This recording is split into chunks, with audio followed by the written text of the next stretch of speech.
K C. Venugopal ഈ അപകടവുമായി ബന്ധപ്പെട്ട് പറഞ്ഞ വാക്കുകളിലേക്ക്.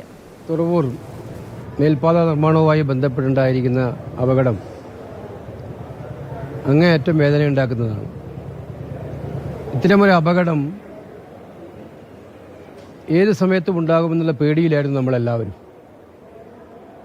കാരണം ആലപ്പുഴയിൽ തന്നെ ആലപ്പുഴ ദേശീയപാത നിർമ്മാണവുമായി ബന്ധപ്പെട്ട ഗാർഡർ തകർന്നു വീണ് ഭാഗ്യത്തിന് ആർക്കും പരിക്ക് പറ്റാത്ത അന്തരീക്ഷം ഉണ്ടായി. എന്തുകൊണ്ട് അവിടെ അന്നേരം ആരും ഉണ്ടായിരുന്നില്ല. ഇവിടെ ഇതുണ്ടാകുമെന്നുള്ളത് പല പ്രാവശ്യം മുന്നറിയിപ്പ് കൊടുത്തതാണ്. കേന്ദ്ര സർക്കാരിൻ്റെ മുന്നിൽ ഒരു 4 തവണയെങ്കിലും ഞാൻ ഇത് സംബന്ധിച്ച് കത്തെഴുതിയിട്ടുണ്ട്. അതുപോലെ തന്നെ ആലപ്പുഴ കലക്ട്രേറ്റിൽ നിരവധി തവണ മീറ്റിംഗ് വിളിച്ചുകൂട്ടി ഈ അരൂർ തുറവൂർ പാതയുമായി ബന്ധപ്പെട്ടുള്ള സുരക്ഷാ പ്രശ്നങ്ങൾ പരിഹരിക്കുന്നതിന് കാര്യക്ഷമമായ ഇടപെടലുണ്ടാകണം എന്നാവശ്യപ്പെട്ടിരുന്നു.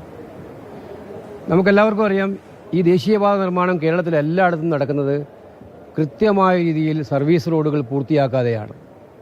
40-ലധികം പേരുകളാണ്, നിങ്ങൾക്ക് മനസ്സിലാക്കാൻ സാധിക്കും, നിങ്ങൾ തന്നെ പലപ്പോഴും റിപ്പോർട്ട് ചെയ്തിട്ടുണ്ട്, 40-ലധികം പേരുകളാണ് ഈ അരൂർ തുറവൂർ പാതയിൽ മാത്രം സർവീസ് റോഡുമായി ബന്ധപ്പെട്ട ആക്സിഡന്റിൽ മരണപ്പെട്ടിരിക്കുന്നത്.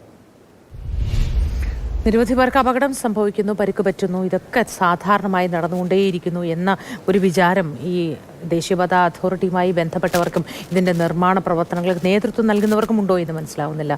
ദാരുണമായൊരു അപകടം ഇപ്പോഴിതാ സംഭവിച്ചിരിക്കുന്നു. നമുക്ക് നഷ്ടപ്പെട്ടത് ഒരു ജീവനാണ്, ഒരു വീടിൻ്റെ അത്താണിയായ ഒരു മനുഷ്യൻ്റെ ജീവനാണ് നഷ്ടപ്പെട്ടത്. ആലപ്പുഴ സ്വദേശിയായ രാജേഷ് എന്ന പിക്കപ്പ് വാൻ ഡ്രൈവർക്കാണ് ഈ അപകടത്തിൽ മരണം സംഭവിച്ചത്.